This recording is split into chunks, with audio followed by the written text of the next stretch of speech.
Hi friends, అందరూ ఎలా ఉన్నారు? బాగున్నారా? అందరూ బాగున్నారు అనుకుంటున్నాను. ఈరోజు దేవుని వాగ్దానంతో నేను మీ ముందుకు వచ్చాను.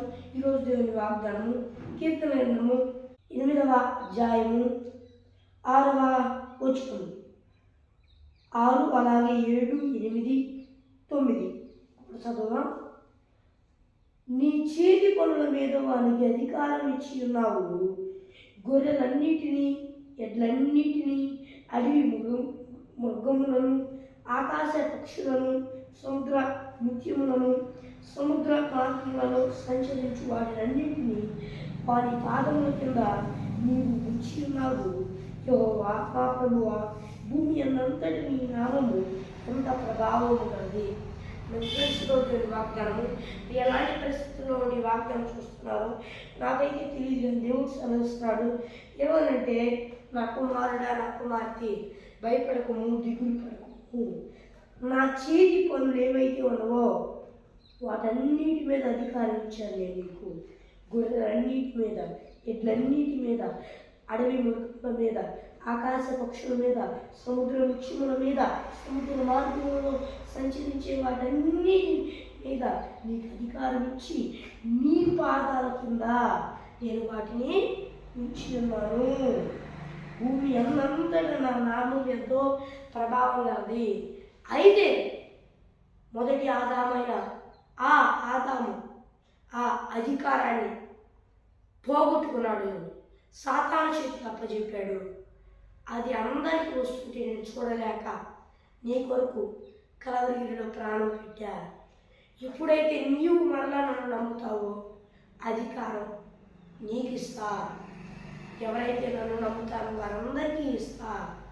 ఆ సాతాను గాడిని నేను చితకొట్టి ఆ సాతాను గాడి చేతిలో ఉన్న అధికారాన్ని నా బిడ్డలైన మీకు నేను ఇస్తాను. నువ్వు భయపడవాక, జరిగివాక, నువ్వు నమ్ముకునే దిగులు చెందాల్సిన అవసరంలా. సమస్త విషయంలో నేను నీకు అధికారం ఇచ్చాను. నమ్మకం వరకే నీది. దేవా, నమ్ముతున్నాను, కార్యం చేయి అని వేడుకో. ఏ అడవి మృగాలైనా ఏం చేయలేవు నిన్ను. అయితే మూర్ఖత్వంగా వెళ్ళవాక, అయితే నా తండ్రి ఉన్నాడు, నా దేవుడు ఉన్నాడని ధైర్యంగా ఉండు. భయపడవాక, ఎలాంటి శోధనలు నేనేం చేయలేవు. అయితే మూర్ఖత్వంగా ఉండవాక, అవి నిన్ను ఏమీ చేయలేవు. భయపడవాక, ఎందుకంటే వాటి మీద నేను నీకు అధికారం ఇచ్చి ఉన్నాను. ఎందుకంటే అవి నిన్ను ఏం చేయలేవు, ఎందుకంటే వాటి మీద నీకు అధికారం ఇచ్చా. నా నామం ఎంతో భూమి అన్నంతటా ప్రభావం ఉంది.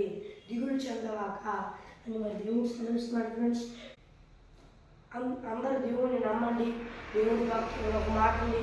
మరి దేవుడి వాక్యంలో ఏమనంటే, మరి దేవుని అందరూ నమ్మకించుకోళ్ళు, సర్పాలు కూడా ఏం చేయలేవని, అలాగే ఏం చేయలేవని దేవుడి వాక్యంలో ఉంది.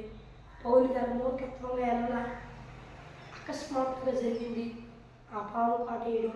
కానీ పౌలు గారికి ఏం జరగల. ఎందుకంటే పౌలు గారు ఆ అధికారాన్ని పొందుకున్నాడు.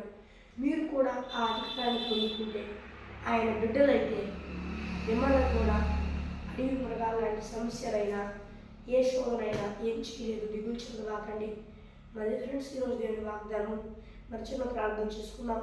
పరలోకమందున్న దేవా, ఆయన ఈ నీ వాగ్దానం ద్వారా సూటిగా స్పష్టంగా నీ బిడ్డలతో మాట్లాడి ఉన్నందుకు వేలాది కోట్ల స్తోత్రాలు చెల్లిస్తున్నాను. అయ్యా, ఈ నీ బిడ్డలందరూ ఈ భూలోకంలో ఉన్న వారందరూ నేను నమ్ముకొని మారుమనసు ప్రచారం పొందుకొని, బాప్తిసం తీసుకొని, రక్షణ పొందుకొని, ఆత్మ పొందుకొని, ఆత్మ అభిషేకం పొందుకొని, ఆయన నీ ఆత్మ అభిషేకం పొందుకొని కూడా లేకపోతే మళ్ళీ మారుమనసు ప్రచారం పొందుకొని, రక్షణ పొందుకొని, ఆత్మను పొందుకొని, ఆత్మ అభిషేకం పొందుకొని సాయం చేయ. ఆయన మరి నీవే ఆ కొరకు చూపించమని వేడుకుంటూ యేసు నామములో అడుగుతున్నాను. అదే పరలోకం ఉందన్న నా పని ఆమె.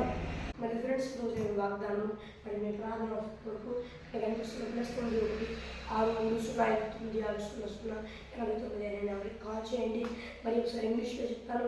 +91 6305 960088 అనే నెంబర్కి కాల్ చేయండి. మరి ఒక వాగ్దానం మరి చూద్దాం. అంతవరకు ఎవరి భాష అందరికీ తోడై నడిపించుగాక. ఆమె ప్రైజ్ రాడు.